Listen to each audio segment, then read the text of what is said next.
Hi, beautiful souls. Today we're diving into one of the most powerful, life-changing states you can experience: flow. Flow is the feeling of being in total alignment with yourself, your desires, and the universe. It's when life feels effortless, joyful, and deeply connected. You know you're in flow when you lose track of time because you're so immersed in what you're doing. You know you're in flow when everything seems to line up, coincidences appear, and the right people show up at the right moment. And most importantly, you know you're in flow when you feel good, when you feel alive, creative, open, and present. Flow is the river of well-being that is always carrying you forward. It never stops. It never runs dry. But sometimes, resistance, fear, or self-doubt creates rocks and branches that block your awareness of it. Flow is always there, but it's up to you to allow it. And when you do, life unfolds in ways that feel miraculous. Sometimes, this sense of flow even shows up in your dreams. Have you ever had a dream where you were flying? Not struggling to fly, but gliding through the sky, weightless, free, and exhilarated? That is flow. Or maybe you've dreamed of being surrounded by people you love, laughing, dancing, or creating. Those dreams feel good because they are your subconscious reminding you of your natural state. Dreams often show us what it feels like to be in alignment. They're a preview of flow. Carl Jung once said that dreams are the language of the subconscious, and modern neuroscience agrees that REM sleep is where the brain processes emotions, integrates learning, and often sparks creativity. Many inventors and artists credit their dreams for breakthroughs. Paul McCartney dreamed the melody for Yesterday. Dmitri Mendeleev dreamed the periodic table of elements. These are not random, they are moments of flow emerging in dreams. When your resistance drops during sleep, your subconscious freely connects ideas, and flow creates brilliance. But flow isn't limited to dreams. In waking life, flow is deeply tied to creativity. Mihaly Csikszentmihalyi, the psychologist who coined the term flow, described it as the state where challenge and skill meet in perfect harmony. He studied artists, athletes, musicians, and everyday people, and he found that when they were in flow, they reported losing all sense of time, self-consciousness, and even hunger. Creativity seemed to pour through them effortlessly. Writers often describe this as words spilling onto the page faster than they can type. Musicians say songs arrive fully formed in their minds. Athletes call it being in the zone, where their body just knows what to do without thought. Flow is when creativity becomes effortless, because you are aligned with the energy of life itself. But here's the secret: you don't get to flow by forcing it. You get there by dropping resistance. Resistance is the only thing that blocks flow.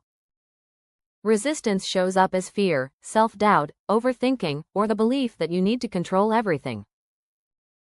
Imagine a river flowing freely. Resistance is like building a dam in the middle of it.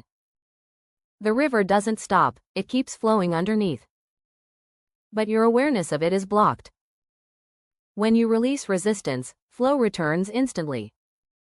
How do you release resistance? By doing what you love. When you're immersed in something that lights you up, whether it's painting, cooking, dancing, gardening, or playing with your kids, resistance naturally dissolves. Think about those moments when hours vanish because you were so present. That's flow. You didn't try to make it happen, it happened because you allowed yourself to enjoy the moment. Abraham Hicks teaches that flow is alignment with Source. They call it the Vortex, the energetic space where everything you've ever wanted already exists vibrationally. When you are in joy, when you are appreciating life, when you are present and allowing, you are in the vortex. You are in flow. Abraham tells the story of people who struggle for years trying to force results, whether it's love, money, or success, only to finally give up and relax into life. And then, magically, what they wanted shows up. That's not magic. That's flow. Napoleon Hill, in Think and Grow Rich, called this state infinite intelligence. He interviewed hundreds of the most successful people of his time, Henry Ford, Thomas Edison, Andrew Carnegie, and they all described the same thing. When they were aligned, ideas and solutions poured into their minds. Hill himself used to enter a meditative state and hold imaginary conversations with his invisible counselors, figures like Abraham Lincoln and Edison. And in those states of flow, he received insights that shaped his life's work.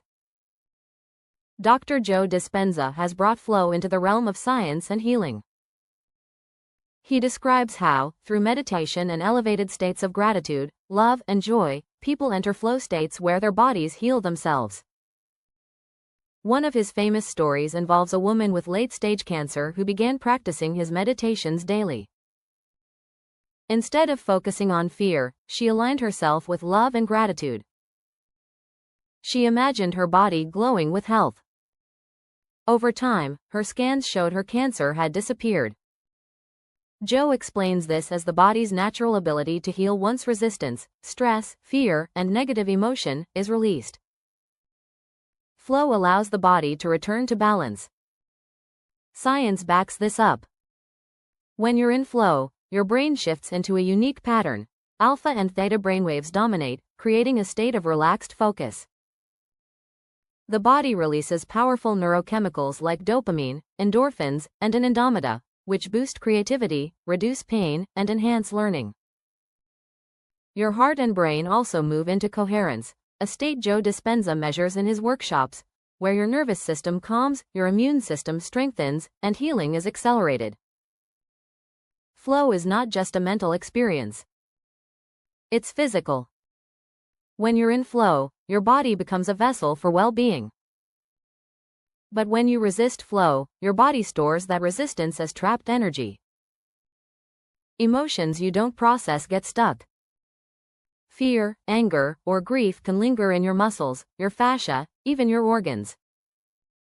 Somatic psychology has shown that trauma is often stored in the body, and until it's released, it can manifest as pain, tension, or illness. Flow dissolves these blocks. When you breathe deeply, when you laugh, when you cry and let it out, when you dance freely, your body releases that trapped energy and flow returns. You might be wondering, do I have to meditate for hours every day to access flow? Not at all. Flow is your natural state. You don't create it, you allow it. You can enter flow by walking in nature, by journaling, by playing an instrument, by losing yourself in a conversation that lights you up. You can enter flow by focusing on gratitude for just 17 seconds, as Abraham Hicks says, because momentum begins to build in your vibration. You can enter flow by segment intending, by deciding before each part of your day that you will align with ease and joy. And once you're in flow, synchronicities appear. You think of a friend and they text you. You imagine an opportunity and someone mentions it the next day. You decide you're ready for love, and suddenly you meet someone who feels like they were meant to cross your path. Flow aligns you with the currents of the universe. Let me share a few real-life stories of flow. A writer once told Joe Dispenza that after weeks of struggling with writer's block, she finally gave up trying. She meditated, dropped her resistance, and asked the universe for guidance. That night, she dreamed the entire outline of her book. She woke up, wrote it down, and the book practically wrote itself after that. That's flow. Another woman in Abraham Hicks' hot seat described struggling financially for years. She was working 2 jobs, exhausted, and constantly worrying. Abraham told her to take time to do things that brought her joy, even small things like listening to music or taking a walk.